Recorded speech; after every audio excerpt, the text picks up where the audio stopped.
afternoon, everyone. Welcome to Delta Entertainment. I am your host, Liquor Kenobi. And before we get started, we'd like you guys to please hit that like button and please subscribe to my channel. Would appreciate that very, very much. All right, let's get into this. It looks like Sweet Baby Inc. We have another article that just got out right now, and we're about to read it and see what has become. What have they been up to? So let's see what we have here. There we go.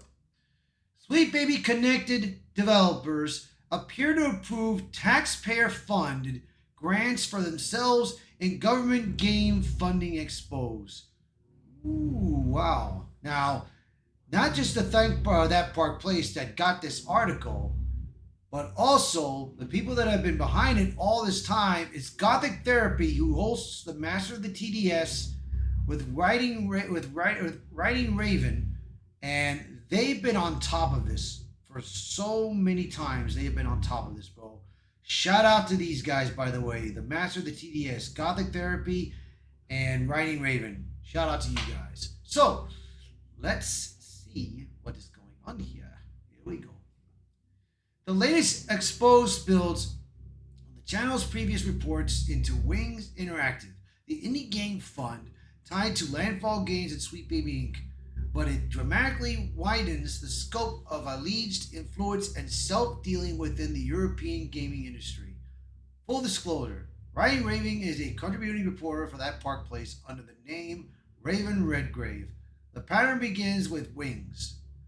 The first cracks in the narrative appeared when Gothic Therapy exposed Wings Interactive as what appeared to be a front for Landfall Games despite public claims of independence. The fund, which promoted itself as a champion of diverse developers, shared staff office space, and funding ties with the very studio it was supposedly separate from Gothic Therapy also highlighted connections to Sweet Baby Inc., a controversial progressive narrative consulting firm whose CEO Kim Belair sat on Wings' selection board. Yeah, like I said, bro, you cannot trust Sweet Baby Inc., bro, especially these certain companies.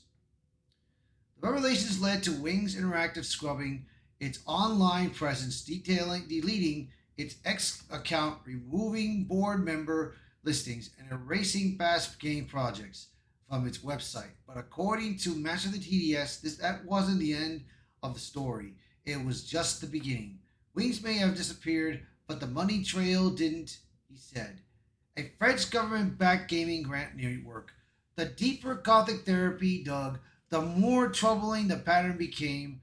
At the heart of the issue is France's Central National du Cinéma et de l'Image Anime, which is harder to pronounce, a government agency that funds film animation and video games with millions of euros annually.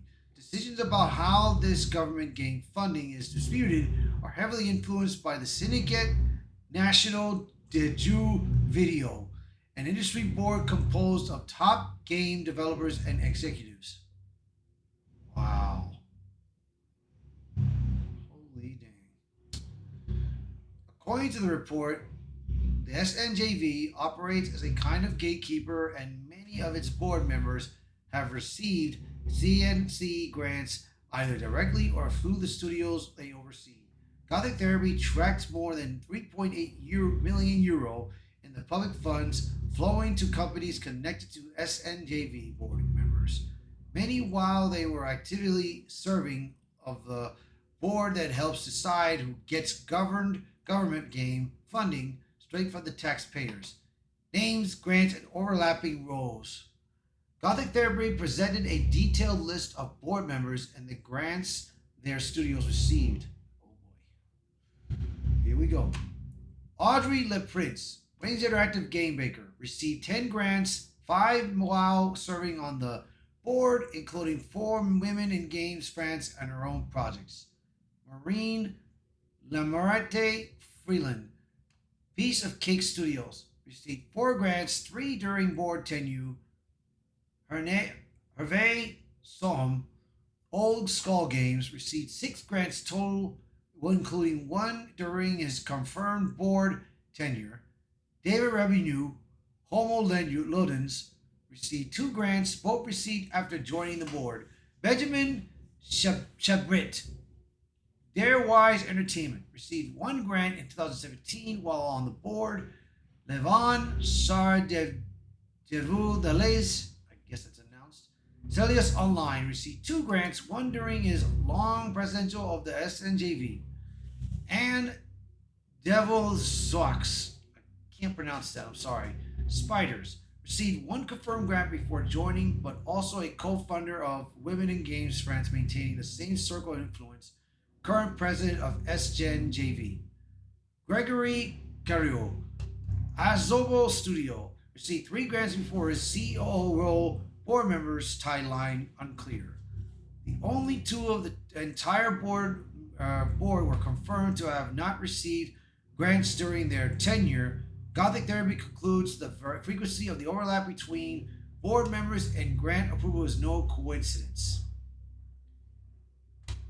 If the people deciding who gets the money are also the ones getting it, how is anyone on the outside supposed to compete?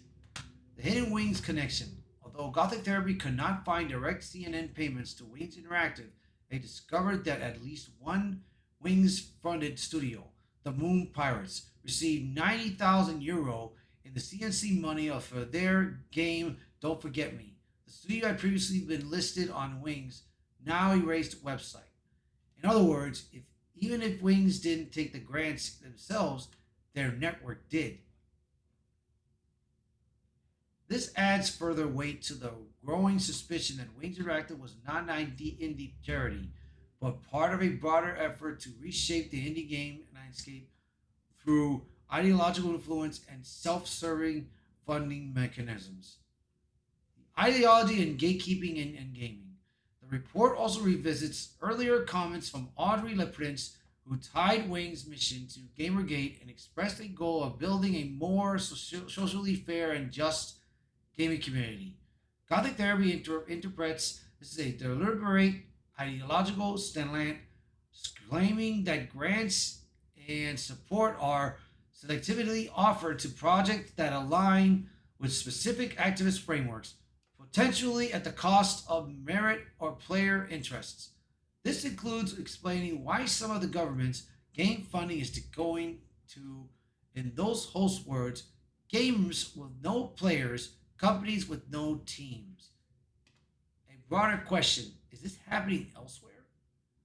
While this exposed focuses on France, Gothic Therapy leaves viewers with a chilling question. If this is happening in the French government, who to say is it happening elsewhere?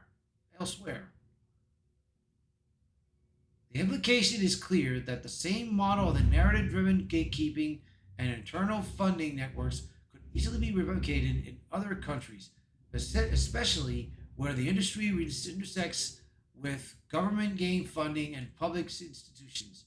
With Sweet Baby Inc. already operating across international studios and appearing repeatedly in these funding spheres, the overlap between ideology, influence, and funding may be far wider than previously imagined. As to funding itself, Gothic Therapy stops short of accusing anyone of outright fraud, but they argue the conflict of interest is systematic.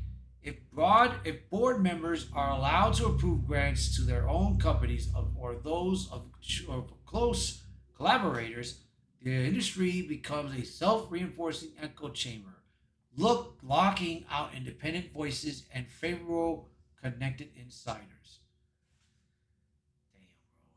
Damn, bro. Wow. Their investigation raises serious concerns about how government game funding is allocated, who gets to create games, and whether diversity-driven missions are genuine or just PR venues for deeper control. Shout out to Gothic Therapy, man, for doing a good job on this, bro. This is very interesting what has been going on. So, I mean, I'll tell you right now, guys, this is good. This is a good find.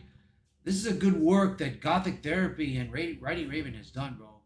So, shout out to you guys, bro. Shout out to you, Gothic Therapy and Righty Raven, man. Good job on your article, man. Good job on your piece. So, you guys keep up the work. So, thank you guys for watching this video. I do appreciate it very much. So please share this video, post a comment below, let me know your thoughts. Let me know what you guys think of all of this, man. Do you think this is a good thing that they found?